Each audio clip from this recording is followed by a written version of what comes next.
Cheers, Rockets fans. Welcome to The Locker Line, an exclusive podcast from the home of the Rockets. Whoa! Sports Talk 790. Rockets! The Locker Line is proudly served to you by Carbox Clutch City Lager. It is good! Oh, yeah? Red Nation, get ready. Get ready. The Locker Line starts now. Welcome aboard.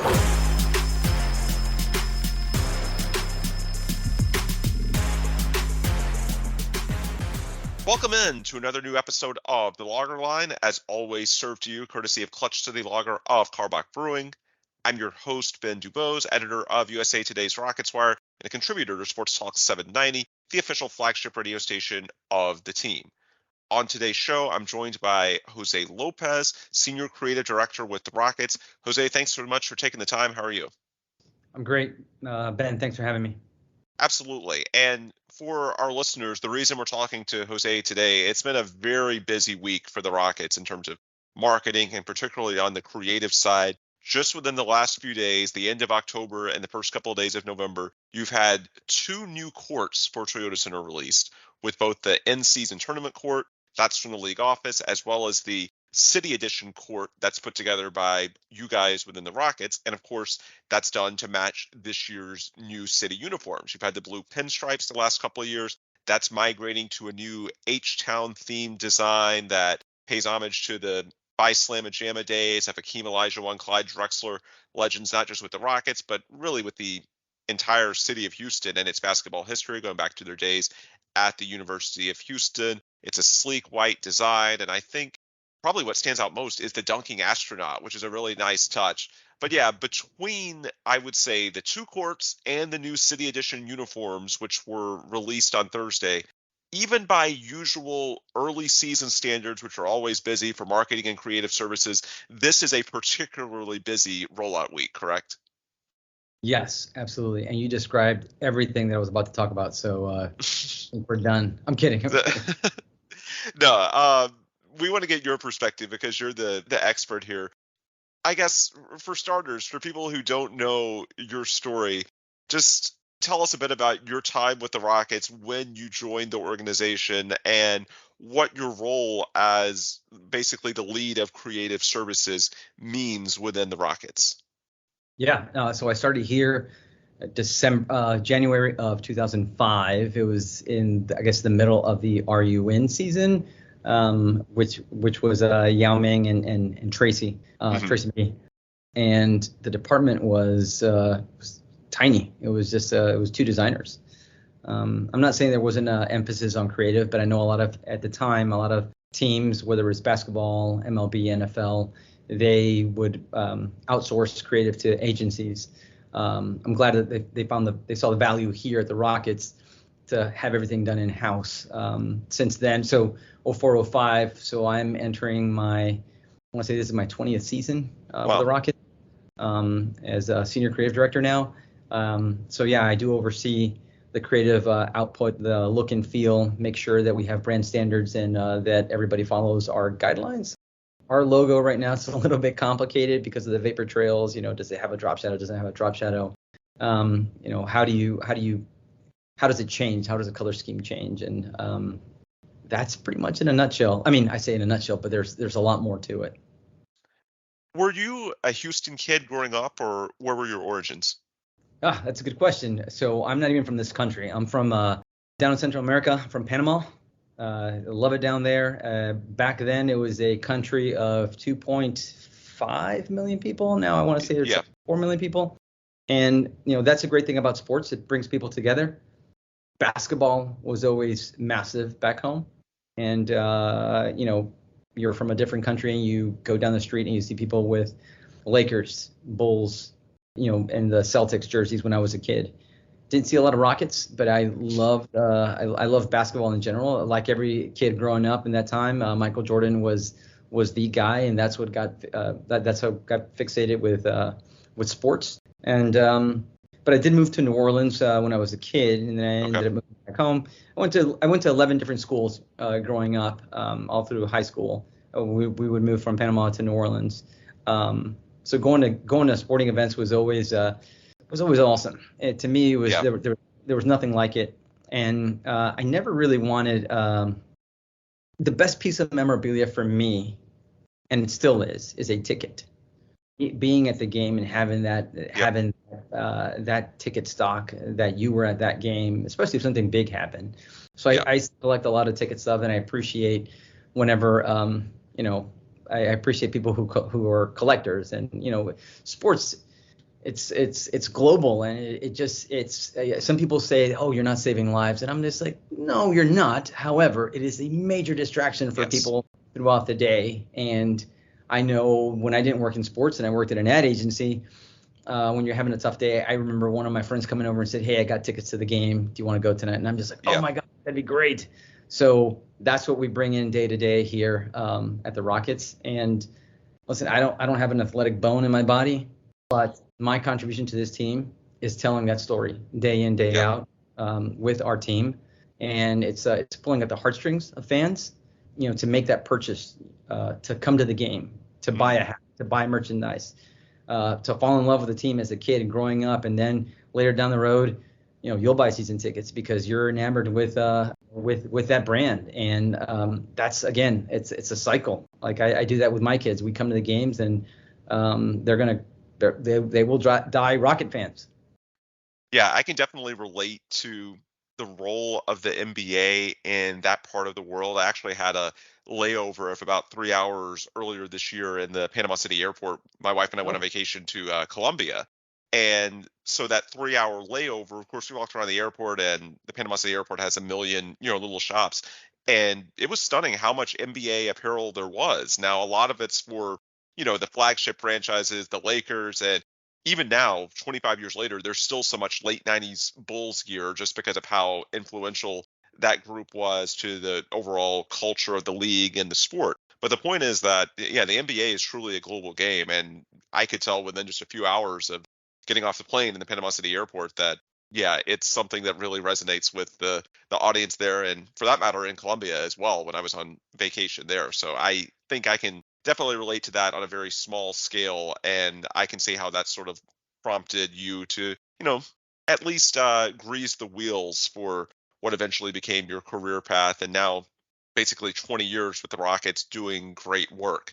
And obviously with creative services, that encompasses just an enormous amount of branding throughout the franchise. In many ways, this is sort of the front door, the window into the organization. You want to put it in a favorable, fun light. But one thing that's new this week is obviously the city uniforms. And, particularly for you, I'm sure that's a unique challenge because the NBA wants to change those up so frequently. So, it's almost feels like as soon as you get one out, you've got to be working on what's coming next for future years and so on and so forth. So before we get into this year's specific version, just walk us through how it all works, what the process is as far as working with the league and with Nike, the lead time that it takes to put these together, because I know there's a process, we're talking 12 to 24 months to have these, approved by all the relevant entities. Just sort of give us a bullet point summary of how this process works of putting together these types of uniforms. So I think everything for us changed when Nike took over. When Adidas took over, it seemed like they had, when Adidas was the official outfitter of the NBA, it seemed like you would call the league. We didn't have meetings with Adidas, but you could change uniforms. It seems like every year, or if we wanted, we incorporated I'm trying to remember what year it was. I want to say it was 2015.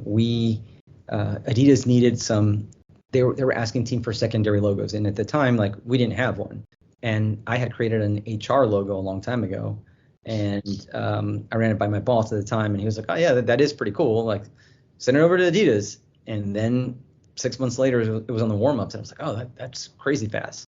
Now, when Nike took over, they had every NBA team go to Oregon, go to Beaverton, and go to their offices, and they were going to explain the new process on the uniforms and how alike they are and how they're cut.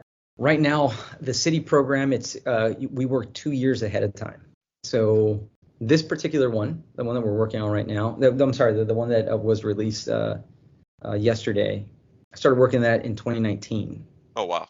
So a series of events happened, and we had to table it, and then now it's at the forefront.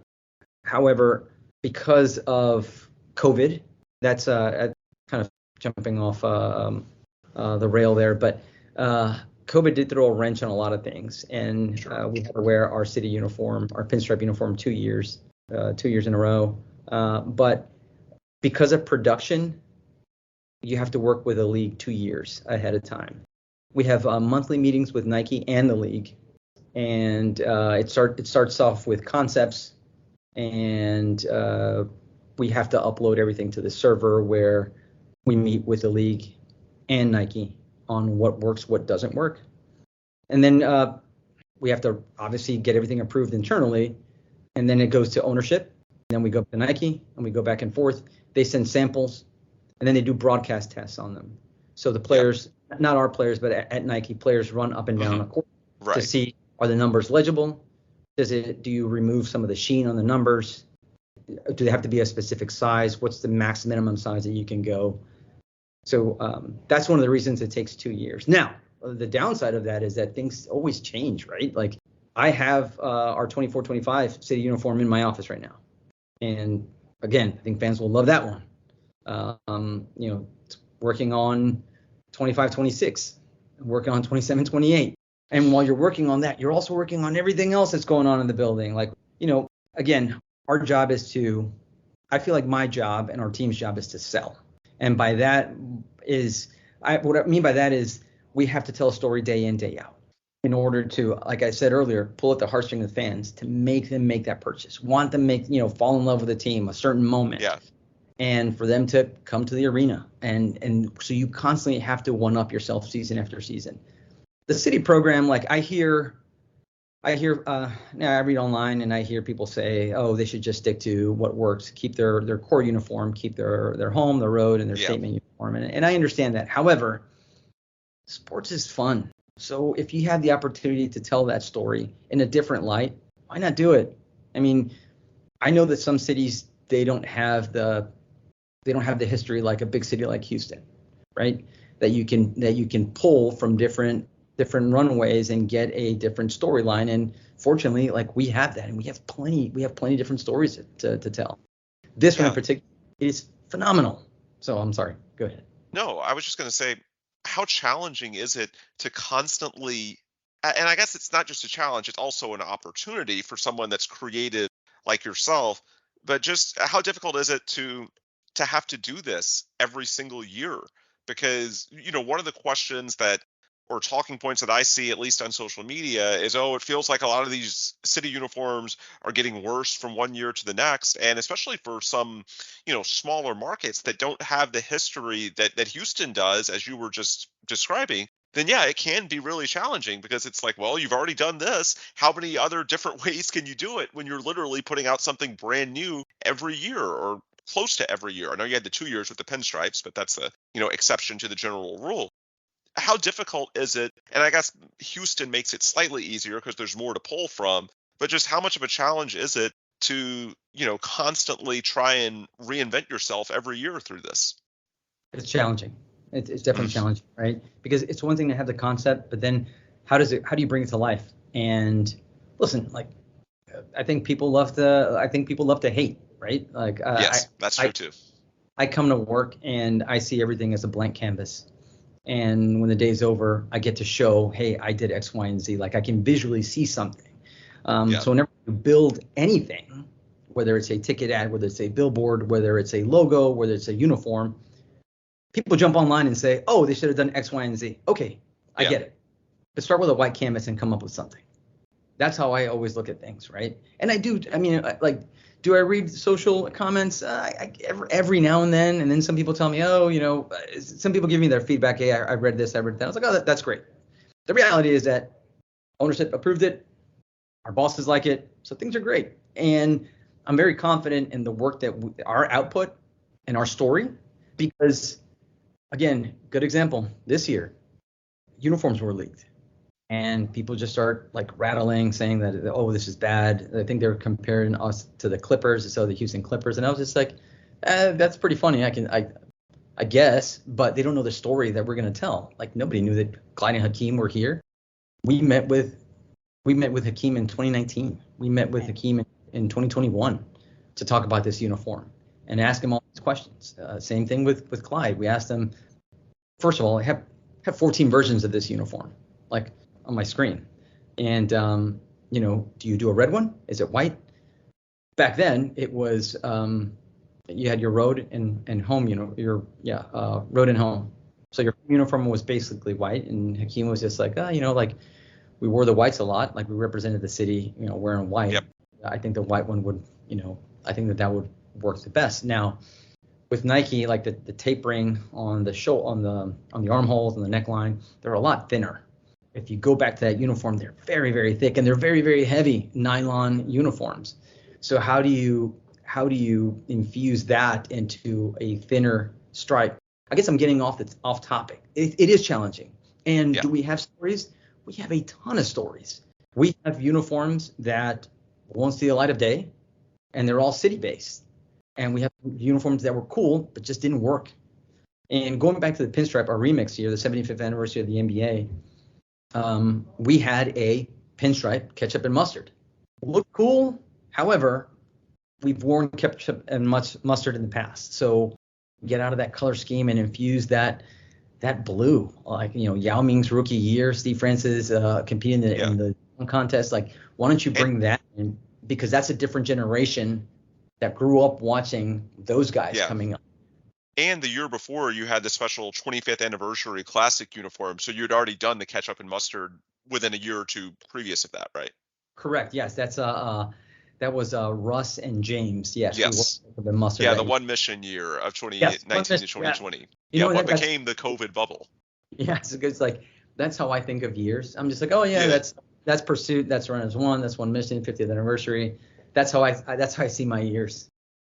Let's talk about this year's city specifically, which, as mentioned earlier, the idea is to pay homage to, every year tries to pay homage in some way to the city and its history, and ideally its basketball history. Here, you're going back to the Phi Slamma Jamma days of Hakeem Olajuwon, Clyde Drexler at the University of Houston. And so there's a lot of different things that are weaved into these uniforms.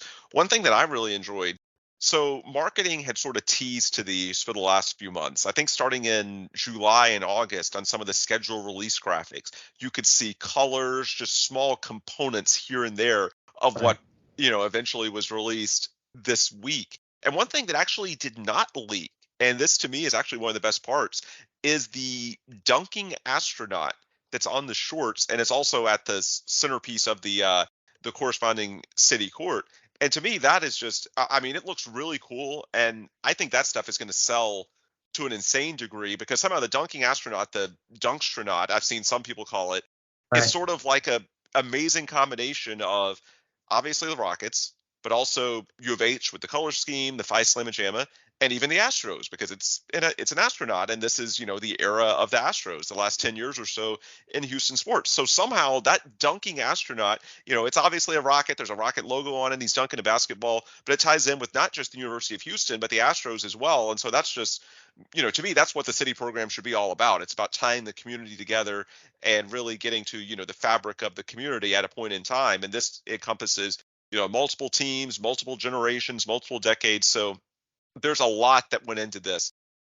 Walk us through, I guess, number one, what you were trying to accomplish with this entire 2023 to 24 city program, and then, more detailed how some of the unique elements came about beyond just, you mentioned talking to Hakeem about, the overall color scheme and how it looked, but then just the subtle little touches like, the Hakeem and Clyde signatures, the Dunkstronaut, and so on and so forth. Just walk us through both the general timeline, how it all works, what the mission is, and then some of the particulars. Right. So I'll try to get this in order. So general timeline, 2019, start talking to the league. Hey, this is what we're thinking. And we're going to meet with our legends and we'll get back to you. So first, color base of the uniform. The overall goal is to have that wow moment, right? And you said it, And like you just mentioned it. It's the Dunks Not. Like that in itself, that's Texas Solace Fraternity. How do you convert that into how do you rocketize that? I have early sketches of the astronaut dribbling, layup, driving the lane, dunking. So trying to find what's the best characteristic for, what other element can you bring into this uniform other than the Rockets are? How can you infuse that? And so if you look at that Texas Solace Fraternity, Duncan Cougar, it's pretty cool. I thought it was. Anytime you have a mascot, I think of Mr. Met. I think of the Padres. I think of those characters as as something that like you can give it life. And a little pause here. Our first game wearing these uniforms is November 8th against the Lakers. The in-arena show for that is going to be awesome. And Dunks Not comes to life there too. And it's going to be phenomenal. But going back to what I was talking about, like how do you bring all this to life? So Cougar, very, very important. Alabama had an interesting script on it. So how can you put that on a uniform? Now, we've had H-Town several times on our uniform. Sure. And we've been able to capitalize on that and use it. Listen, Astros, they do a great job. Texans, they do a great job. They don't have that on their uniform, but we have, right? So to script Houston, there's several letters on that. So it gets a lot smaller on your chest. So let's just go back to H-Town. Let's make it a little bit more, give it that flair. However, we also had a different version where it was collegiate letters, and Houston was going from top to bottom. The Chicago Bulls, they released theirs. They had, I think they had they had Chicago also from top to bottom. We had a version like that. We had an HR locked up, a lockup of an HR on the belt buckle. Looking at all these different versions, what works, what doesn't work, how do the numbers look? Phi Sigma Gamma was great. The stars on the warm-ups, how do you incorporate that in there? So that's why we put it around the astronaut, and then we put the Rockets on the other side of the short. So when we go to the court, do we blow out H-Town, make it as big as possible, or do you put Dunks Not there, which is when everybody was looking at it, I was like, well, this is pretty cool. I was like, yeah, let's blow it out. Let's make him like the center of attention, because these players are running up and down the court with H-Town already on their chests. So it looks a little bit more collegiate, and let's add that collegiate flair to it, right? Having Hakeem and having Clyde's signatures on above the jock tag, they're very important. Why? Because that just solidifies the story a little bit more. I mean, from yesterday when we released it, like we had them here 2 months ago shooting these teasers, and they come into the locker room. By the way, those lockers, like our video team, they bought that on Facebook Marketplace, and we were just piecing it together. We made stickers, got a bench, and made our locker room look like an old school locker room. Seeing Clyde and Hakeem like reminisce on their time at school, and just like their chatter was phenomenal. And seeing that and bringing that to life, and there's going to be a series of this conversation on social and in our arena of them talking about their time in college. But seeing that, how is this not going to be a home run? Houston has so much to celebrate. And when it comes to basketball, from Fondy to U of H today, like these two icons of basketball that join forces and this made up fraternity blow up, and then, years down the road culminate on, at the summit and winning again. Like, I know there's a lot of U of H, obviously University of Houston fans. I know there's a lot of Hakeem and Clyde fans, and how do you pull that together? I thought our release yesterday was a success. I thought the court coming out today was also a success. A little tidbit and a nugget of information. The center court, the height of a logo can be 24 inches. Okay. I'm sorry, it's feet. 24 feet. We made Dunks Not 22 in honor of Clyde. Oh, so that's awesome. Unless you go on the court and you measure it, like you're not going to know that. It's actually 22 feet. Oh, yeah. Wow. That's really cool. Yeah, to peel back the curtain, as soon as we finish recording, I'm actually going out to the Galleria because, as I'm sure you know, Rockets Marketing is doing an event today at the new NBA store there, and got both current and former players. I think Tari Eason, Gerald Green, and Rafer Alston are going out to sort of promo not just the store but also this new line. And yeah, the first thing I'm going to buy, if it's available, and if it's not there, then certainly at the team shop, is that Dunkstronaut hat, which looks amazing. I mean, that is, a classic logo, and I can think of nothing better, like, for the centerpiece of the court.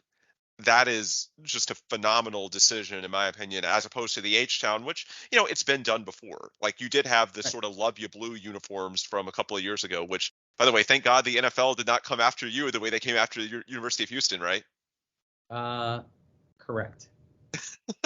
Well, so the early versions of that, like Okay. the public, those were phenomenal.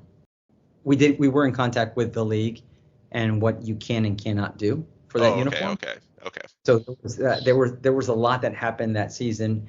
Now, when it did come out, like, yes, we couldn't make any references.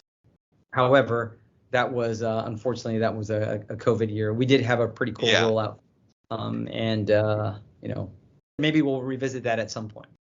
Because I thought, a lot of fans don't look back on those uniforms that year fondly, but a lot of it's just circumstantial. That was the year in which, it was still post-COVID or immediately post-COVID, so attendance was capped at like 2,500 fans per game. Right. It was the year that James Harden left and the team began its rebuild, but before you had any true core pieces like Jalen Green, Jabari Smith Jr. So there was a downturn in the product on the floor. The energy was just not there because you're talking about 2,500 fans. And so I think a lot of people, don't look back on those 2020 to 2021, Columbia blue jerseys that fondly, but it's largely just circumstantial, because the product on the court, it just sort of corresponded with the decline there. So in the future, if the timing is better, I think those might, take off a lot more with the fan base. It sounds like that's sort of what you're thinking too.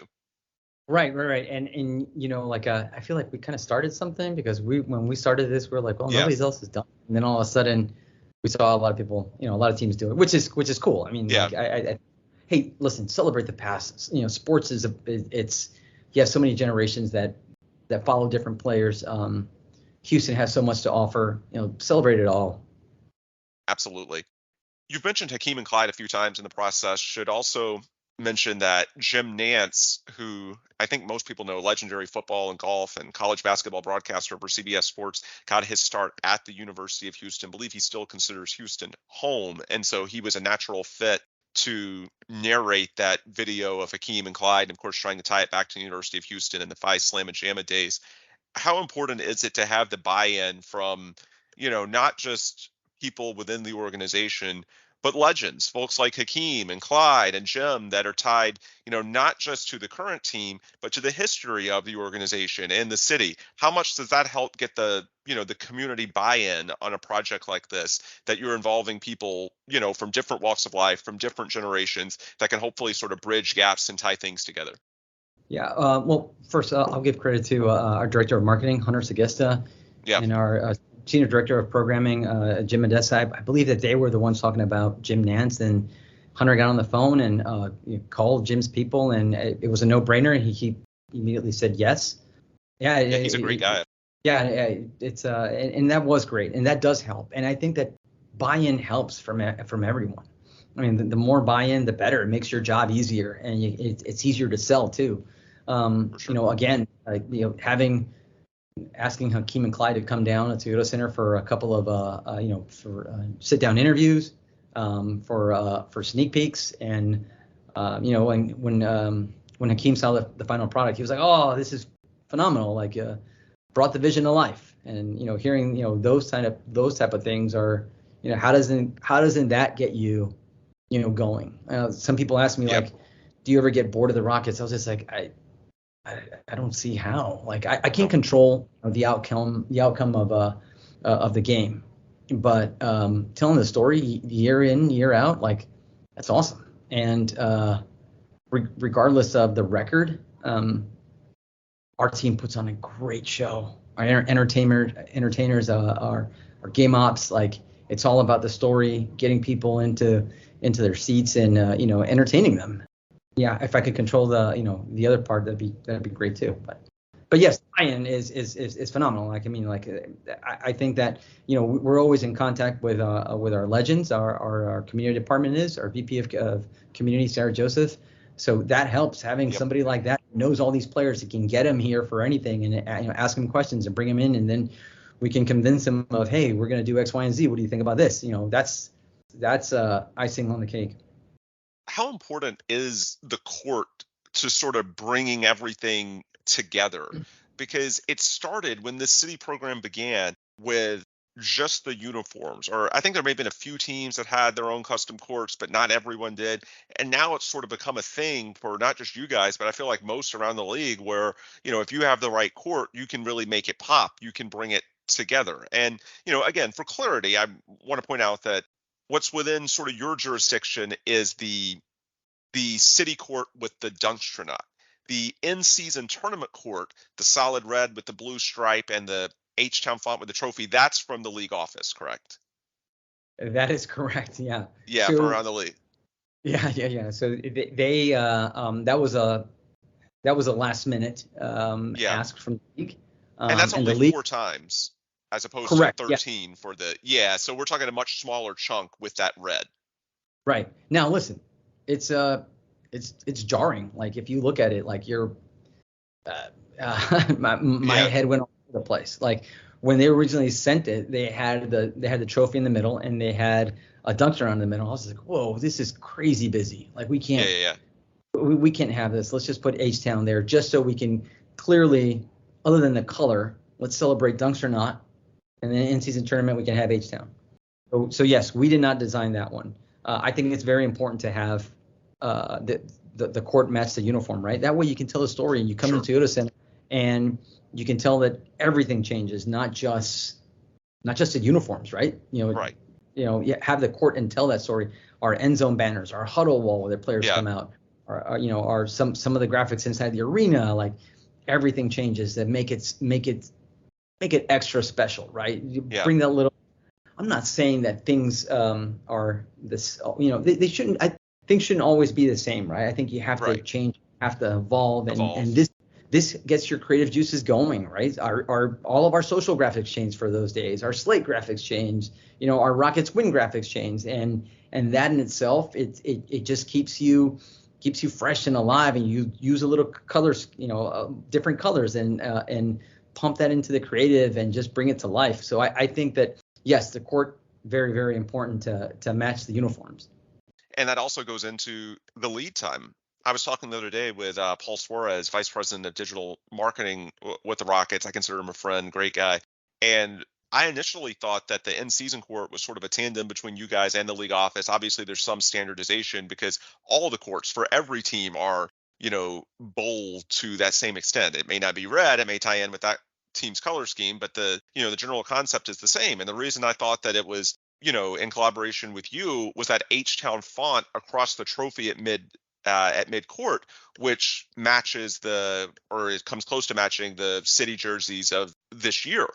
But because you're working, 12 to 24 months early on the city jerseys, then that helps on a number of fronts because the league and, other people around the organization, they know what's coming. And so when you know what's coming, you can plan and do other creative things like this, right? Like that's, I guess, part of what goes into this 12 to 24 months of lead time is that, well, if you can properly plan, then you can incorporate it into other things that may come along, right?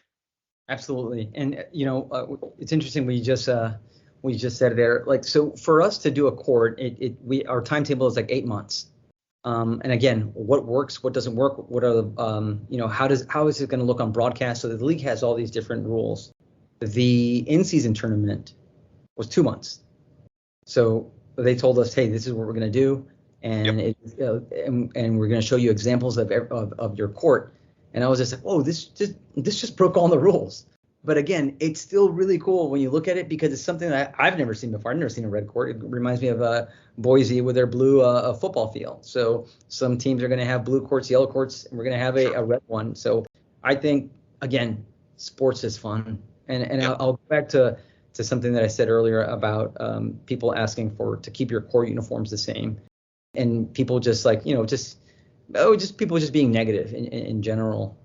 When our city program started, we went 2 years with our Chinese uniform, and we weren't telling a story, and that was out of my control.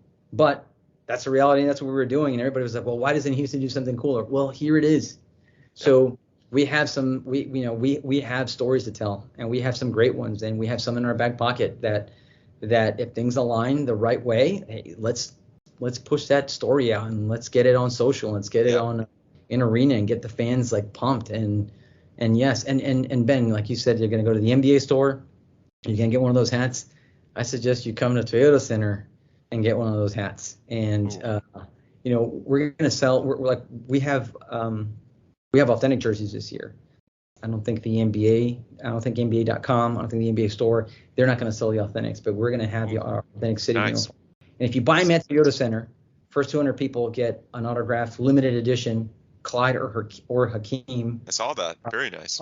Autograph print, and those are limited. Like, we're not mass producing those. Like, we have those for our that's from our shoot, and they're really cool.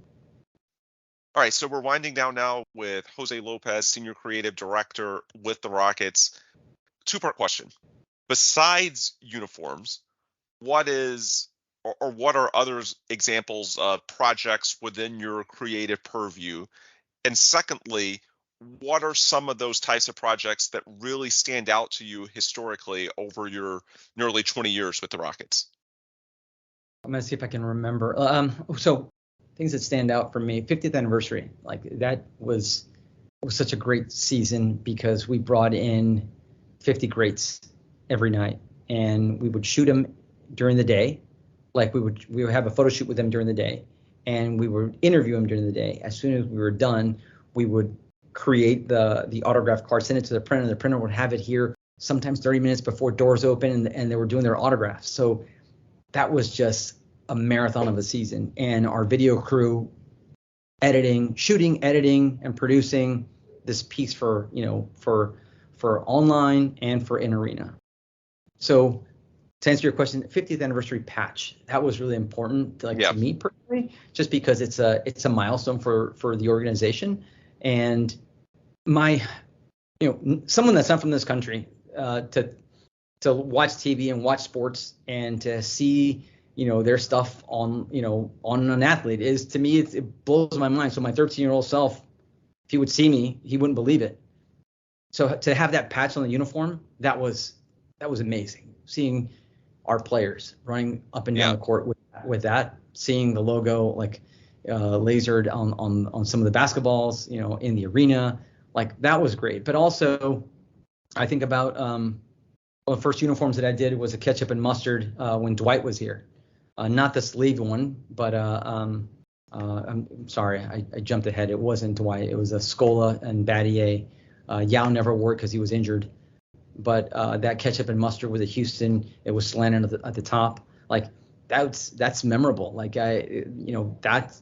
it's one thing to see it live and having these world-class athletes wear it, but it's also amazing when you're in the mall and you see kids on NBA 2K playing and selecting that uniform, and like I'm just watching, and I like inside, I get like super excited about that type of stuff. And I think if you don't get excited, then it's time to find something else. But you said it was a two-part question. I think I answered the second one, but not the first one.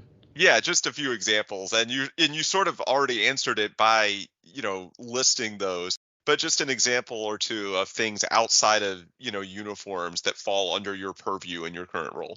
Right. So the campaign development, the billboards, all of our ticket ads. The great thing is we have a great staff here. Our art director, Blaine Frederick, like this guy's a machine, and he just like burns through projects.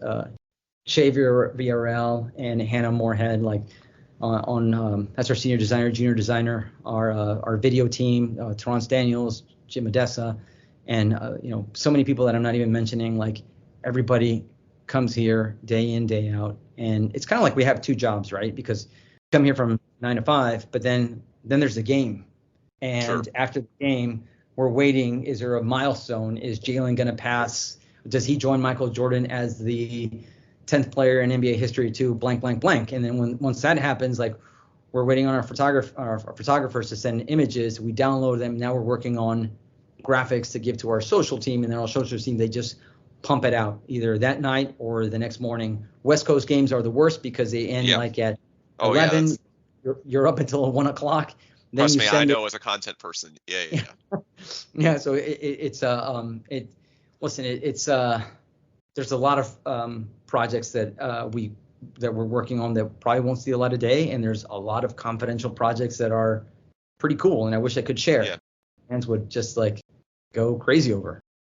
I'll tell you my favorite one that I believe you were involved in. You can correct me if I'm wrong.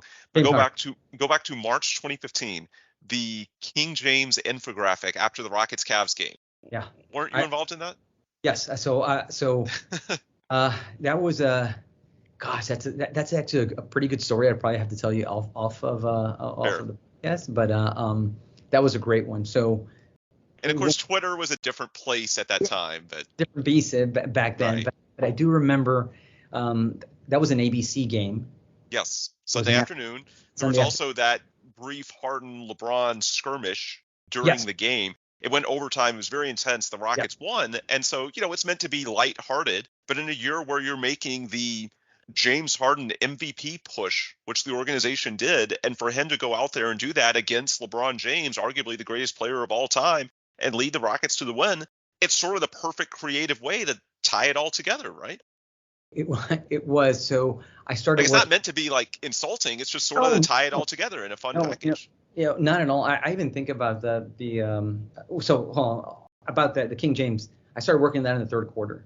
So we had tickets in a suite. So I just brought my laptop in there and I started working on it because I was just like, let's go to dinner after the game. I think we're gonna win this. Final score, I type it in, I send it over to Harain, at that time it was Paul Suarez. They post it, get in my car, we go to dinner, and I have my phone off. When I turn on my phone, like internally, I am just getting, I need to go back to the office, all this stuff's going on. I call my boss. He says, hey, don't worry about it. We'll talk about it tomorrow. The next day, there was this big meeting about it. And I'll tell you the rest afterwards. But yes, again, sports is fun. I'm not trying to be disrespectful. Right. Yeah. It's supposed to be lighthearted and fun.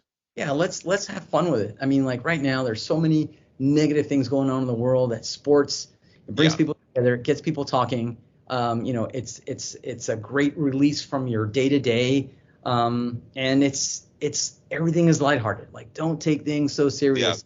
The year that we went to the Western Conference, the second with Chris Paul and James, 2018. We after every road win, we would do a graphic about the city, not really like trashing them, but kind of again lighthearted stuff. Yeah. And at the time, it was Will Tullis and myself. Will is now the creative director at the Sacramento Kings. Will and myself, like we would divvy up the teams, and then we would make, lighthearted. What can you poke fun at them about? Yeah. Graphics about the team, and we would hear from the other team saying, "Hey, don't do that," and we were like, "Why not?" Like our fans love it. It's great. Yeah. Now we're not in a position to do that stuff. I mean, I guess you are, but then a lot of people are sensitive nowadays. So right. Yeah. The culture has changed. So yeah, that's part of it too, is that everything has to be adjusted to sort of like standards at the time. And we're in a different place in terms of social media dialogue in 2023 than we were in 2015. So, it's not an apples to apples comp. I guess that's a constant thing for someone in your role, is that you sort of have to adapt to the times and keep in mind that, standards one year may not be the matching to a standard in another year. And that's sort of dynamic. Exactly. Yep. All right. Well, this has been fun. Last question for you, and we'll keep this easy. I know you have every single year, there's fun stories for you to tell, even if the team isn't winning at a high level. Then the last couple of years, you've had these young guys, they're developing, and you're getting these careers of guys like Jalen Green, Alperen Şengün, Jabari Smith Jr., Tari Eason off the ground. And there's some fun in that. However, this year, with what the Rockets are internally, Rafael Stone, GM, Ime Udoka, head coach, referring to as phase 2 of the rebuild. Look, we're just 4 games in as we're recording this on Friday, November 3rd, but they're 1-3. You had the win over Charlotte on Wednesday night. You easily could be 3-1 because you had leads midway through the fourth quarter in San Antonio and then the home game against Golden State. At a bare minimum, it looks like this team, and of course there's a lot of veterans they brought in, Fred VanVleet, Dylan Brooks, Jeff Green in the offseason, is going to be more competitive. How much more fun is it for someone in your shoes that, you've got a story to tell no matter what, but now you've got a story to tell this season that's probably going to involve, competitive basketball at a bare minimum. Does that sort of add to the excitement for someone in your role? I think so. I mean, absolutely. Yes, every season has its challenges. Again, 2018 had its challenges because we were always winning and we were always expected to win. And so expectations are right. So all eyes are on you and the work the output that we put out there, especially on social, just because everybody around the world can see it. And now, yes, more than ever, again, can't control what happens on the court, but yes, you have to put these guys in. You have to build them up to the best that they can be, and continue telling that story day in, day out. And at times is that challenging? Absolutely. But I think that's also the job, and that's what makes it fun. Like it's not an assembly line. You're not doing the same thing every single day. Like over here, change nonstop, and there's a trade, and we have to, there's graphics around the building, make sure they come down on time and replace it with this one. And it's a go. And unfortunately, age, players pass away, and all of a sudden, hey, last minute, we need X, Y, and Z, and you're just moving. So the story with the season happens, it's the same thing. Players get injured. Players, are named all-stars or all-star reserve, and you have to be ready.